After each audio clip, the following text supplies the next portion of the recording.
আসসালামু আলাইকুম। আমি মৌনি, আমার পুচুদের মা। তো রমজান মাসে প্রতিদিন না হলেও আমি মাঝে মধ্যে এই শরবতটা ইফতারিতে রাখার ট্রাই করি। এটা পেটের জন্য খুবই ভালো আর খেতে আমার কাছে ভালোই লাগে। একটু মিষ্টি মিষ্টি পিচ্ছল পিচ্ছল। এটা হচ্ছে ইসবগুলের ভুসি আর হচ্ছে মিশ্রি পানি দিয়ে আমি গুলিয়ে রেডি করে রাখছি এটা দুপুরেই, যেন ইফতারির সময় আমি এটা খেতে পারি। তো আপনাদের কেমন লাগে আর আপনারা এটা রমজানে খান কিনা অবশ্যই কমেন্ট করে জানাবেন। ইফতারের পরে চলে আসছি সিঁড়িগুলো পরিষ্কার করতে। আর এখন তো বৃষ্টি নাই, বাতাসে একদম 2-3 দিনেই সিঁড়িটা নষ্ট করে ফেলে। আর আমার ভাগ্যে 2টা স্টেয়ার পড়ছে। একটা স্টেয়ার মানে ডাবল স্টেয়ারের সমানই ধাপ, তারপরেও এটা খাড়া সিঁড়ি।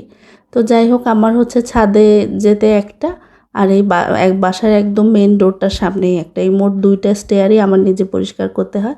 আর সেকেন্ড ফ্লোরে 2 জন আছে, তাদের একটা সিঁড়ি তারা 2 জন মিলে পরিষ্কার করে। তো আসলে পরিষ্কার না করলেও কেউ কিছু বলার নাই, কারণ মালিক তো থাকে না। কিন্তু দেখার সৌন্দর্য সবচেয়ে বড় কথা, নিজেদের একটা ভালো লাগা মন্দ লাগার বিষয় আছে, সে থেকেই আসলে পরিষ্কার করতে হয়।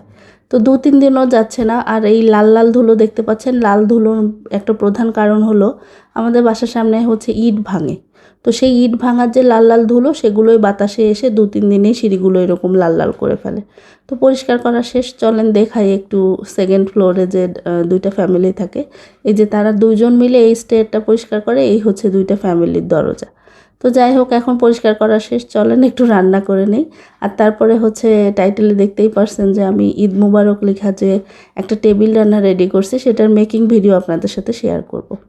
তো আজকে শর্টকাট রান্না ডিম ভুনা আর দুধ জাল করে রাখবো, এটাই আমাদের খাবার।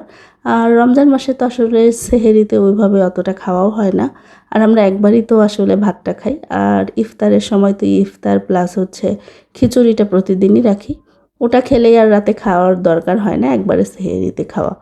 তো যাই হোক, এখানে ডিমটা ভুনা করে নিচ্ছি। আর টেবিল রান্নাটা আমিও বাড়ি থেকেই সেলাই করে নিয়ে আসছি, কারণ বাসায় বসে আমার বাচ্চাদেরকে নিয়ে সেলাই মেশিনে বসাটা খুবই কষ্টকর হয়ে যায়। আমি করি না যে সেটা বলা যাবে না, করি, তবে খুব কষ্ট হয়ে যায়। তো যেহেতু বাড়িতে গিয়েছিলাম, এই জন্য ভাবলাম যে সেলাইয়ের কাজগুলো একটু আগায় নিয়ে যাই। আমার 5-7টা 3 পিস প্লাস ওই যে রমজান কারিম আর ঈদ মুবারক লেখায় 2টা টেবিল রানার বাড়ি থেকেই রেডি করে নিয়ে আসছিলাম। তো রান্নাই যে শেষ, এখন চলেন ভিডিওটা শেয়ার করি। তো সবার আগে আমি একটা মেরুন কাপড় নিছি, এটার উপরেই ঈদ মুবারকটা লিখব। তো এখানে এটা লেস নিছিলাম আমি। তো লেসটা আমি লেটারগুলো, ঈদ মুবারকের যতগুলো লেটার, সেগুলো সব একটু একটু করে কেটে নিছি মাপ করে। তো সেটাই এখন 2 মাথাটা আগুনে একটু পুড়াই দিছি, তা না হলে ওই মুখ থেকে সুতা বেরিয়ে নষ্ট হয়ে যাবে। এজন্যই মুখ মুখ 2টা আর কি একটু আমি খুব ভালোভাবে আগুন দিয়ে পুড়িয়ে দিছি। তারপরে একটু আঠা দিয়ে কাপড়ের উপর বসায় নিচ্ছি।